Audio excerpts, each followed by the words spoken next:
Hi everyone. So what I'm going to go over today is the Unity Music Layers template. So this involves vertical remixing, which is another name for layering in a project, and this is what the directory looks like. You have a Unity project directory along with an assets folder. In the assets folder, this is primarily where you're going to work, and you might put your layers in the music folder, but you can organize it kind of however you want. Let's look at the actual Unity project itself. I have it opened here, and essentially what it involves is we have boxes for layer 1, we have spheres for layer 2, and we have cylinders for layer 3, and green means on and red means off. So let's just play this briefly.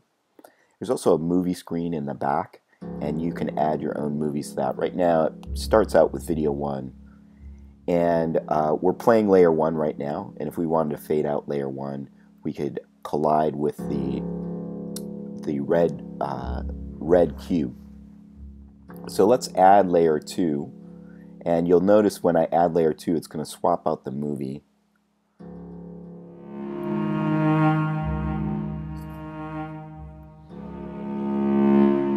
And then over here, if I add layer 3, it's going to swap out the movie again.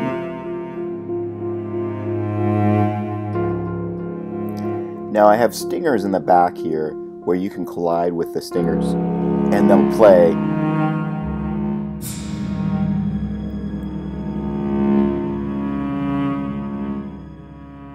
So let's walk through how to get your own music into the game. So the way that works is there's an audio sources object. This is what contains all the audio sources for the music itself, and you can see the first audio source is MX Layer 1, and if I wanted to swap that, I could go into this little circle icon, press that, and pick a different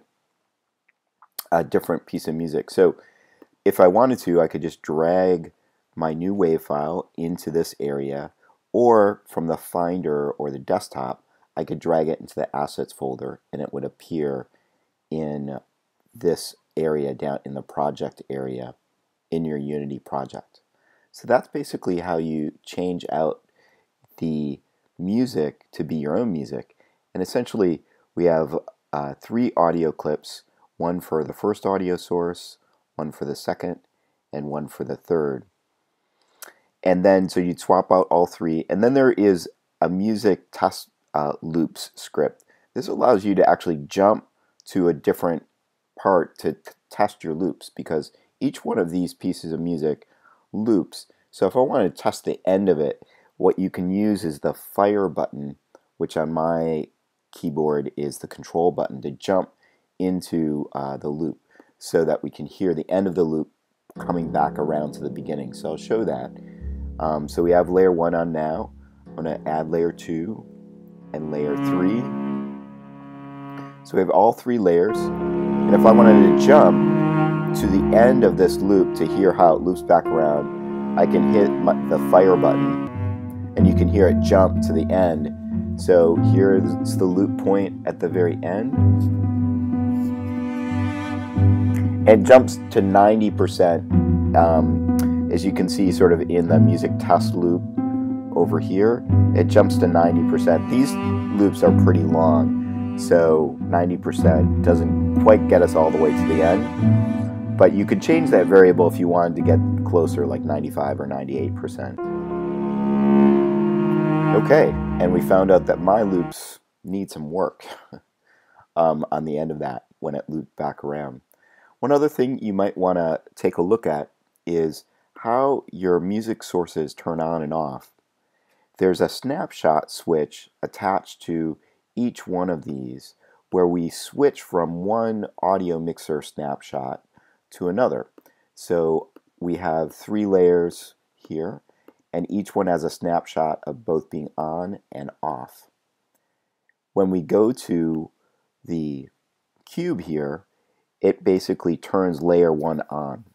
So if we actually wanted to do something additional to that, we wanted to, let's use a real example. Maybe when we have layer 3 on, we actually want to turn off both layers 1 and 2.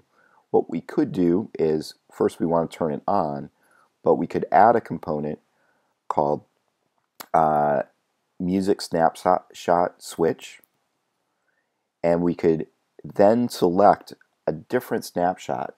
So maybe we want to turn layer 1 off. So not only are we turning layer 3 on, but we're turning layer 1 off. So that's some advanced functionality if you want to use it. Now regarding the movies themselves and swapping out the movies, there's a couple different ways to do that. One is if we look on each one of the cube ons, you'll see that there's a video swapper that selects a new movie clip. So this cube, which is the green cube, turns on layer 1, but it also swaps the movie to O1 movie. And layer 2 has a similar object which switches it to 2, and 3 switches it to 3. If we look at our project folder, there's a folder called videos, and that's where these movies are. And lastly, so you can either roll over these with the exact same name and it will play in the simulator, but you also can drag in your own movies with separate names, and then in each one of the video swappers pick that movie using the little circle icon to whatever movie you want in that area. It also allows you to, if you wanted to, you could actually put that video swapper on any object within the world. Okay, lastly, how do you set the default movie? That's in movie screen, and you go to movie screen, you'll see a video player object, and you'll be able to set the initial first movie here. And that's it. Let me know if you have any questions, and good luck.